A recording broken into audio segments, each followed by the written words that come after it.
Bienvenue pour la deuxième saison de Crystal Clear Electronics. Ceci est la dernière vidéo du chapitre 23 où nous allons créer un logiciel de capteur de luminosité. L'objectif maintenant est de créer un programme qui enregistre les données du capteur de luminosité sur notre panneau de développement et qui stocke un horodatage toutes les demi-secondes sur la carte SD. Tout cela de manière à ce que nous puissions facilement visualiser et interpréter les données sur un ordinateur. Faisons une spécification plus précise pour la description fonctionnelle.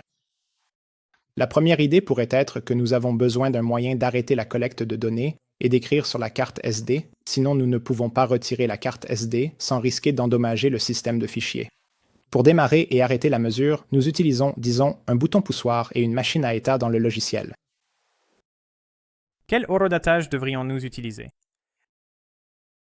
Il est conseillé d'en choisir un simple au début. Vous pourrez le modifier plus tard. Le plus simple est d'utiliser l'horodatage de la fonction Halgetic. Bien sûr, cela indique seulement combien de millisecondes se sont écoulées depuis le redémarrage du microcontrôleur et non une valeur absolue de date et d'heure. Quel format de fichier devrions-nous utiliser? Il est conseillé de choisir le format CSV, qui signifie valeur séparée par des virgules. Il s'agit en fait d'un fichier texte représentant un tableau. Une ligne du tableau correspond à une ligne individuelle dans le fichier texte, et les colonnes sont constituées des valeurs séparées par des virgules.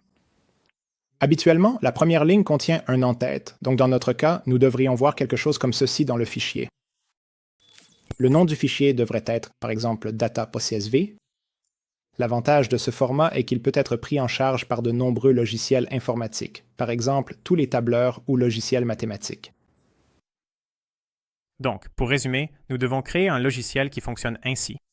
Dans l'état par défaut, la LED 1 est allumée et nous attendons que BTN3 soit pressé.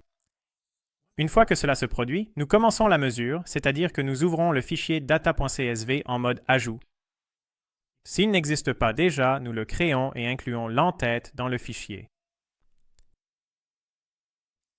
En mode mesure, nous relevons la luminosité et l'horodatage toutes les demi-secondes et les écrivons dans notre fichier CSV.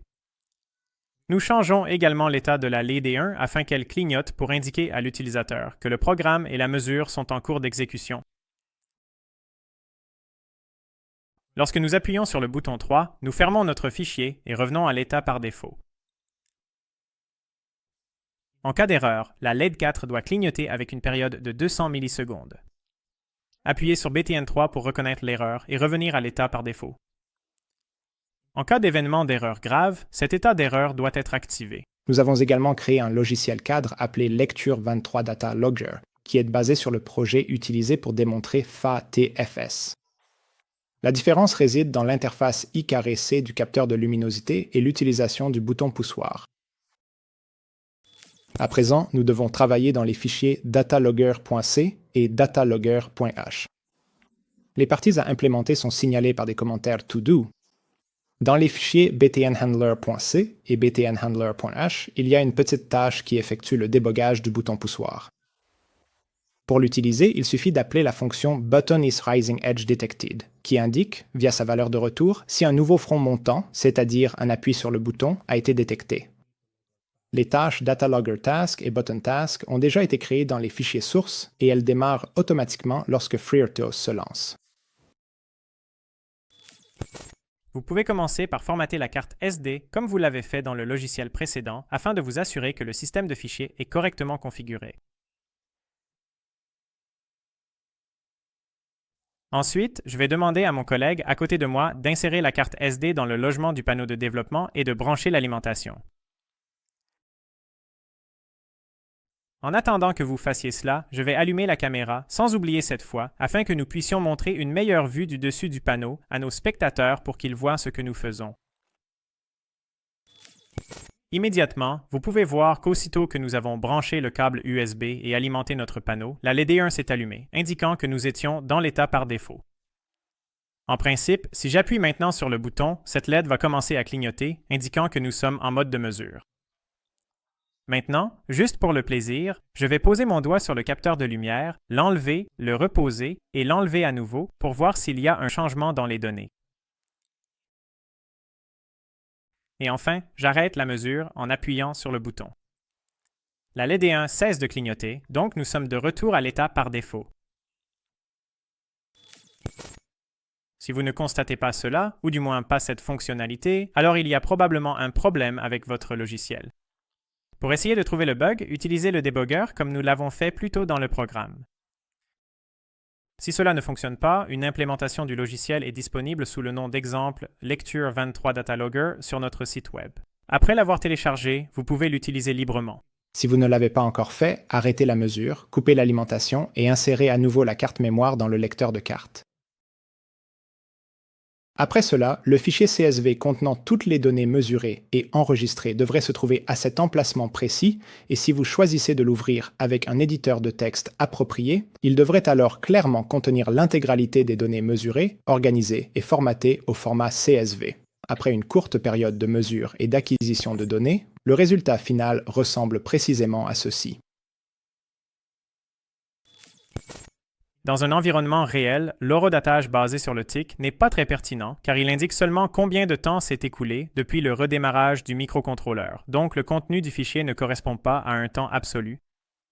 Heureusement, nous avons déjà utilisé le RTC dans un chapitre précédent, donc nous pouvons également l'utiliser pour générer un horodatage. Le projet peut fonctionner avec bien plus qu'un simple capteur de luminosité. Nous avons tous ces capteurs de température et d'humidité dans d'autres sujets, donc les implémenter ne devrait pas poser de problème.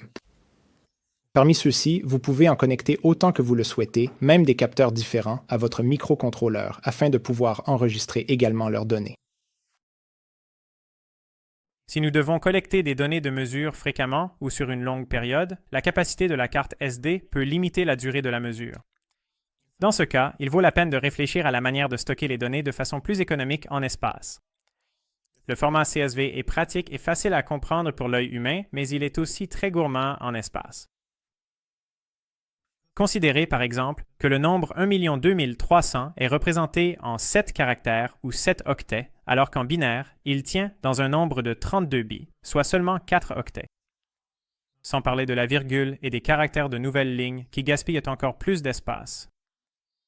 Dans de tels cas, il est judicieux de stocker les données en binaire, par exemple 4 octets pour l'horodatage, 4 octets pour la luminance, ce qui donne une taille nettement plus réduite. Bien sûr, nous ne pouvons pas interpréter ce fichier en l'ouvrant avec un éditeur de texte, mais nous devons créer un logiciel sur notre ordinateur qui convertit les données binaires en quelque chose que nous, humains, pouvons également lire. Dans ce chapitre, nous avons découvert l'histoire des dispositifs de stockage de données, puis, plus en détail, la structure externe et interne de la carte SD.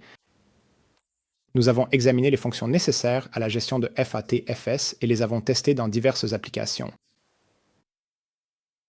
Je suis convaincu qu'à présent, plus personne n'aura de doute concernant le stockage de données dans un système embarqué. J'espère que lorsque vous croiserez une carte SD sur les étagères d'un magasin d'électronique, vous serez satisfait de savoir ce qui se cache sous le boîtier en plastique. Le prochain et dernier chapitre est la conclusion de la série vidéo Crystal Clear Electronics 2. Dans la dernière vidéo, nous allons créer une application complexe dans laquelle nous appliquerons la plupart des connaissances acquises, alors suivez-nous bien et ne manquez pas les dernières vidéos. Au revoir. Au revoir.